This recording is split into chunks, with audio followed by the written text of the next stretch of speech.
রফিক নামের এক যুবক জীবিকার তাগিদে প্রবাসে পাড়ি জমিয়েছিল। এদিকে তার বৃদ্ধ বাবা মা তার গ্রামের বাড়িতেই থাকতো।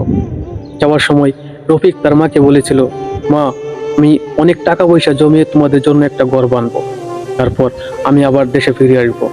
তার মা মুচকি হেসে রফিককে বলেছিল, বাবা, তুই আমাদের জন্য চিন্তা করিস না, তুই নিজের দিকে খেয়াল রাখিস। এদিকে প্রবাস জীবন সহজ ছিল না।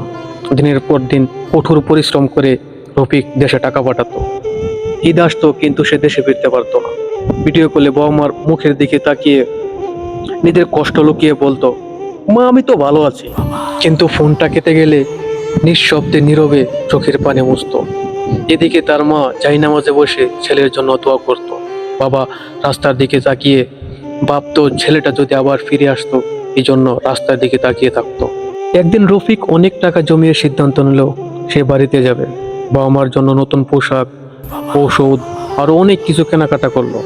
তারপর সে হঠাৎ করে বাড়ির সামনে উঠোনে গিয়ে দাঁড়ালো দীর্ঘ 7 বছর পর।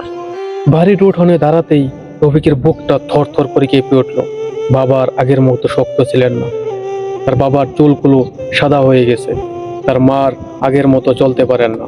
রফিক মায়ের হাত ধরে কান্না করে বলল, মা, তোমাদের জন্য টাকা পাঠাতে গিয়ে আমি বুঝতেই পারিনি এইভাবে এত দ্রুত সময় চলে যাচ্ছে। মা রফিকের চোখের পানি মুছে বললেন, টাকা পয়সা সবই দরকার, কিন্তু বাপ মায়ের কাছে সবচাইতে বড় সুখ হলো সন্তানের মুখ দেখা। সেদিন রফিক বুঝতে পারল মা বাবার সাথে কাটানো অতীতের সময়গুলো আর কখনো ফিরে পাওয়া যাবে না।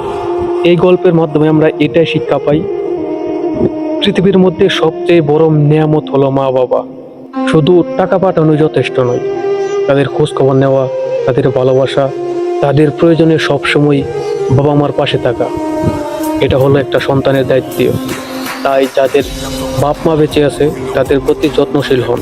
আর গল্পটা কেমন হলো কমেন্ট করে জানাবেন, ভালো লাগলে লাইক দিয়ে দেবেন।